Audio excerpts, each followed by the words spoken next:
we say why Filipinos excel, we don't mean that only Filipinos excel. So right now, just for the first 5 minutes of the talk, or 3 minutes, I want to go through what I've learned when we studied how the Chinese, the Hebrews who became Jews, and the Americans, how they excel.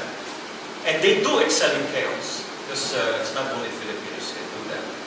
And we found out that, you know, the Pentateuch, or the Old Testament, first 5 books, were really written for state formation.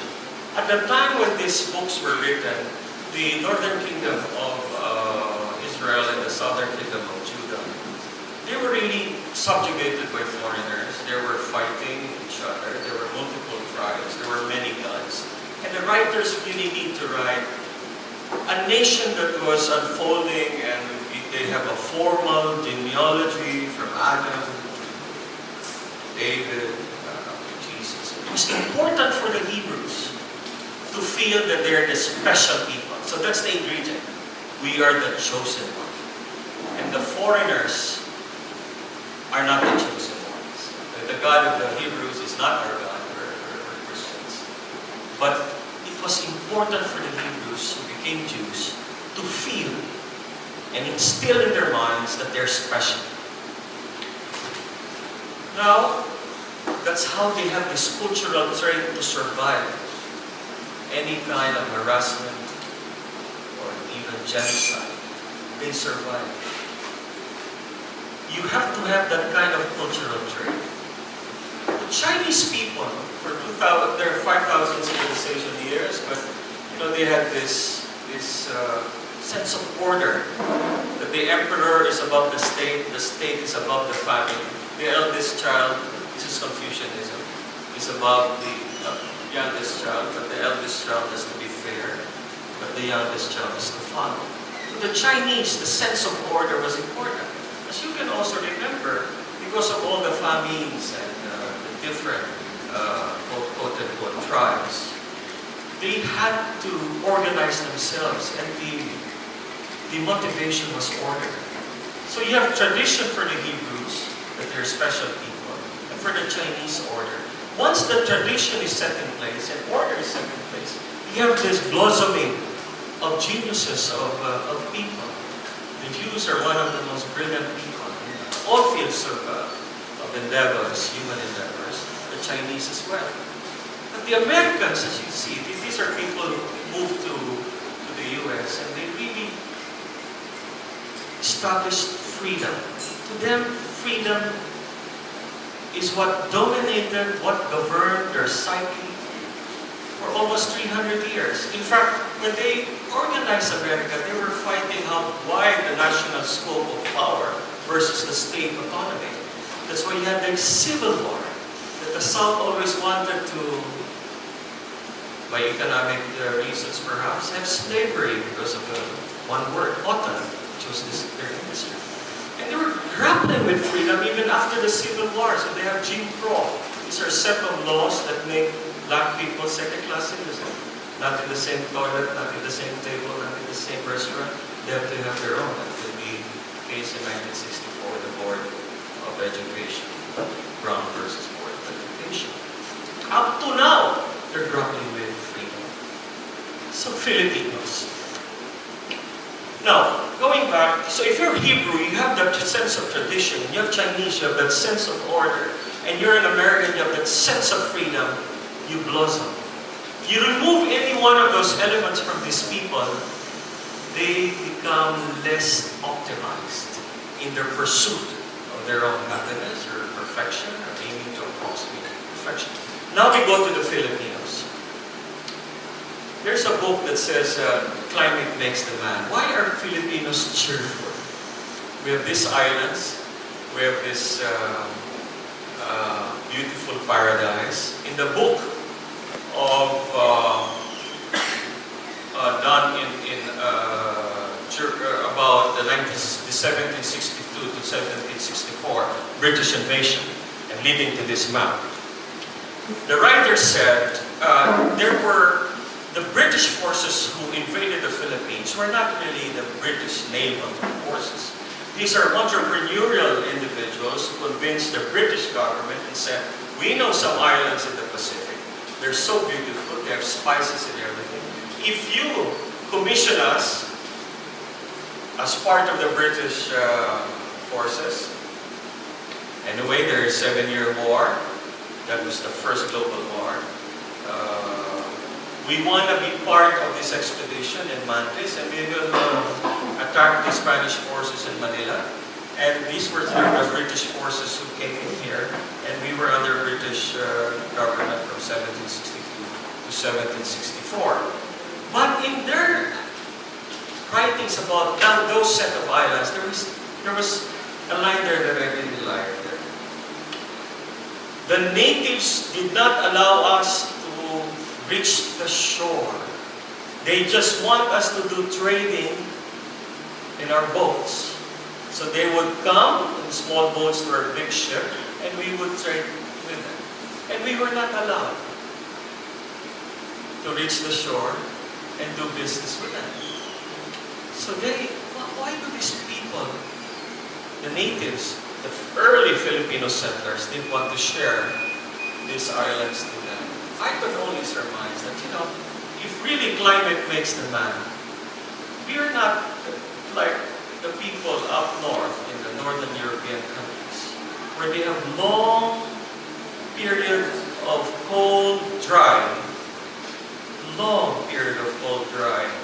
climate. Then suddenly they have hot, wet. In our case, for centuries, this is really a sunny place, either dry or wet. You have some storm, like three days or 1 week, and suddenly the sun again rises.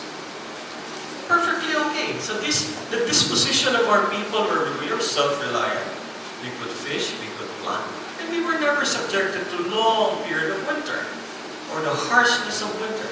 So you have the disposition of storm, natapos din yan, and then there'll be sun. So when I travel around the world, and I said, what is it that makes Filipinos have a cheerful disposition? Maybe Sam was correct, but only in a negative way. He said that weather affected the cause of our governments. But weather also gives us cheerful disposition.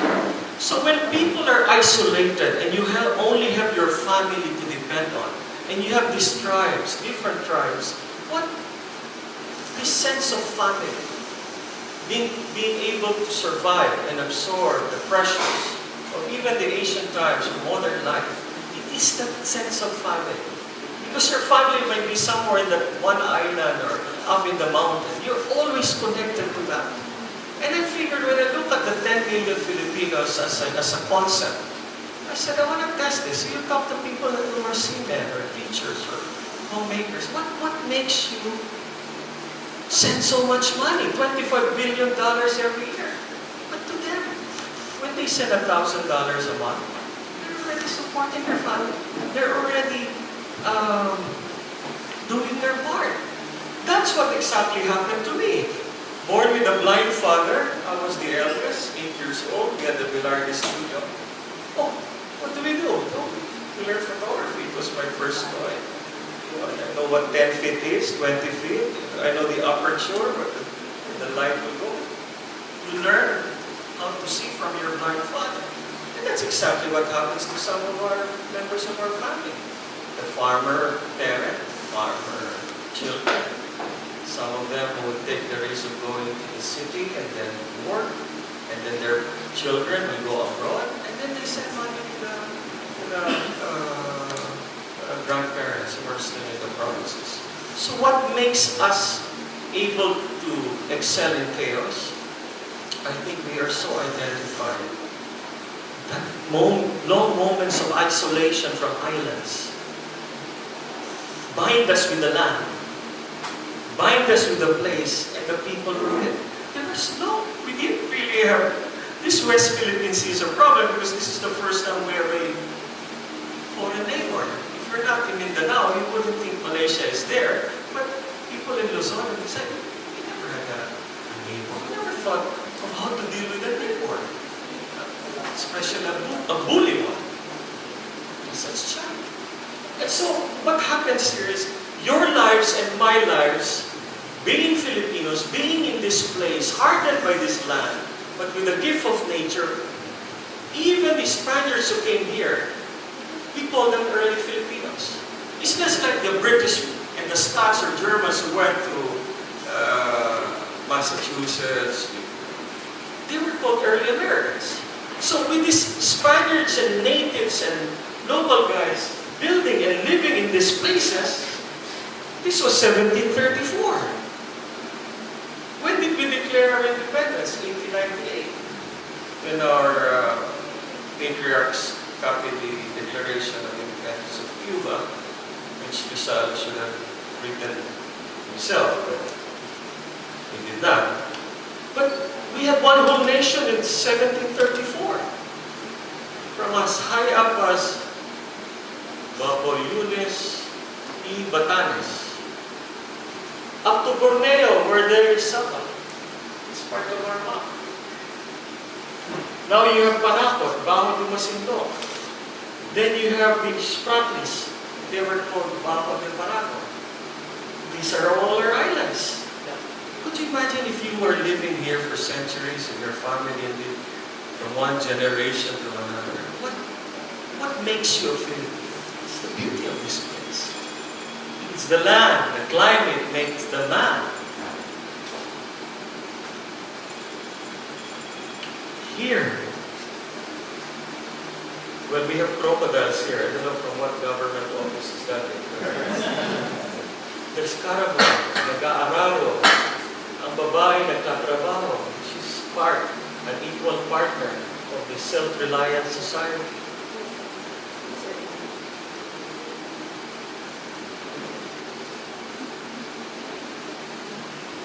Guam is here because that was under Mexico and Spanish, part of that Spanish organization. This is Manila.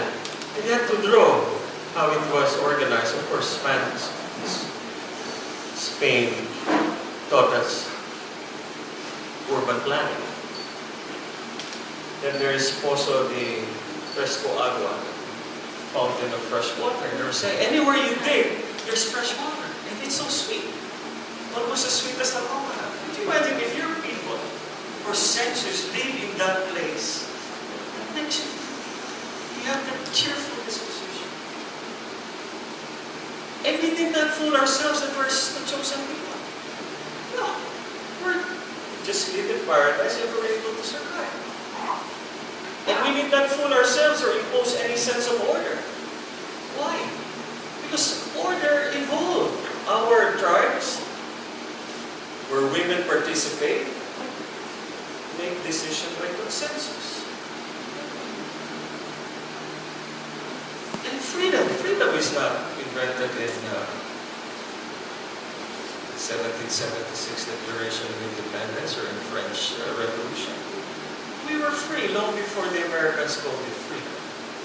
They gave us the constitutional forms of our republican state, but the will to democracy, the will to freedom was indigenous to Filipinos. And not just the Filipinos, but also to the Indians, also to the Southern Americans, their tribes. And Dr. Lapis wrote a book on that, The Will to Democracy. He identified all these indigenous tribes that had dedicated themselves to freedom or free processes as they ran their affairs. Now we're used to having visitors. Armenians were visiting us. Sangleses or Chinos. We were called Kafers, some of those people up north. We had a normal life. In fact, we were the center of this area. They would visit us. In short, I'd like to emphasize that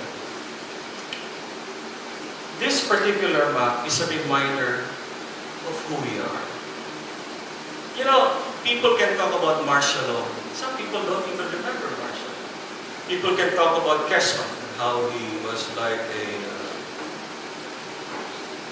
nagbubuktol daw siya, galit na galit siya. Why?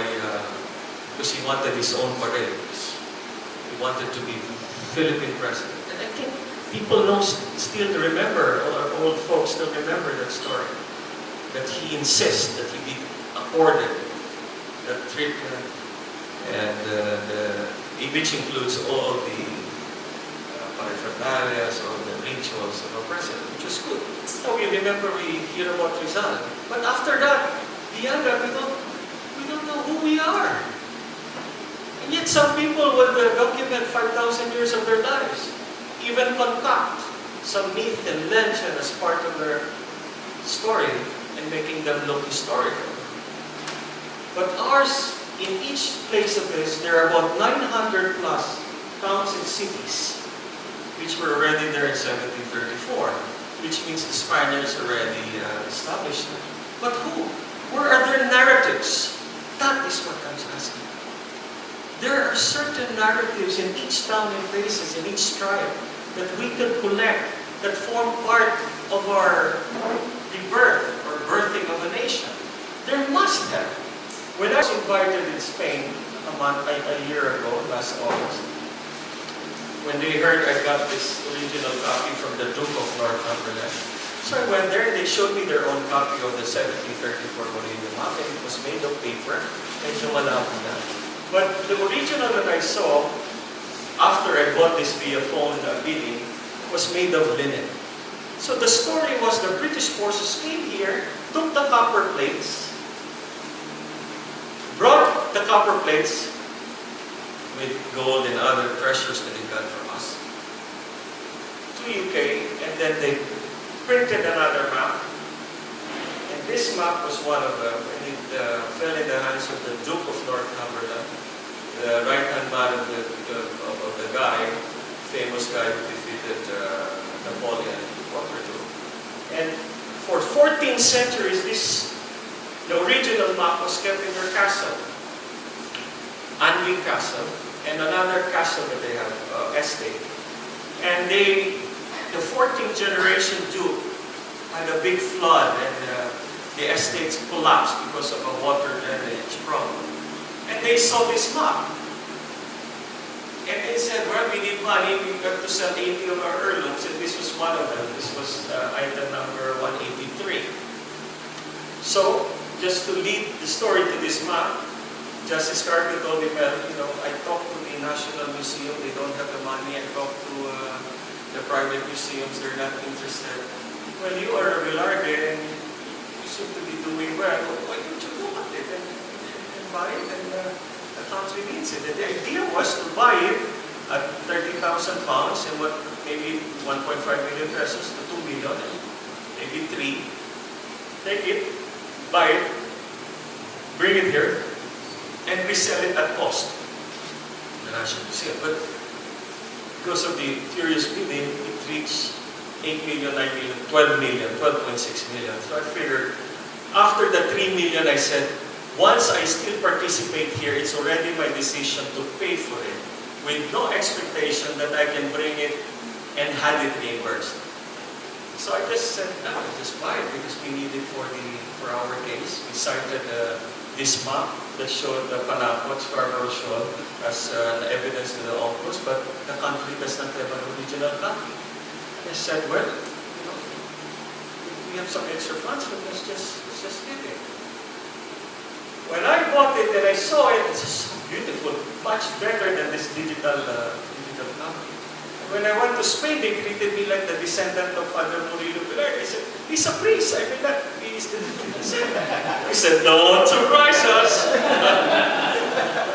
And they showed these paraphernalia and the rest. The rest is history. 2 weeks ago we won. And it reminds me. And I know you used that title, Filipino excelling in chaos.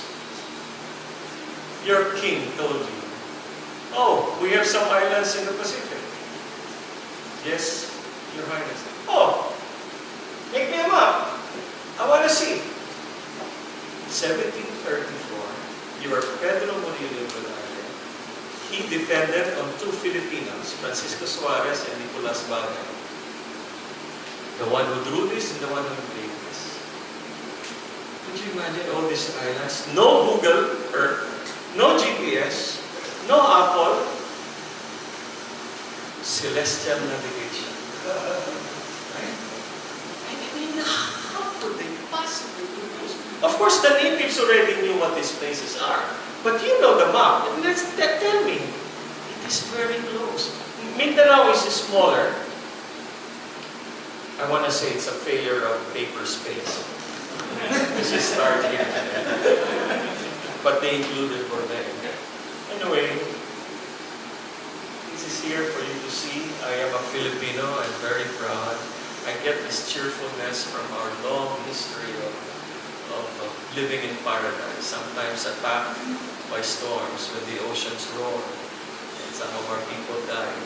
So the stars know who these islands belong to.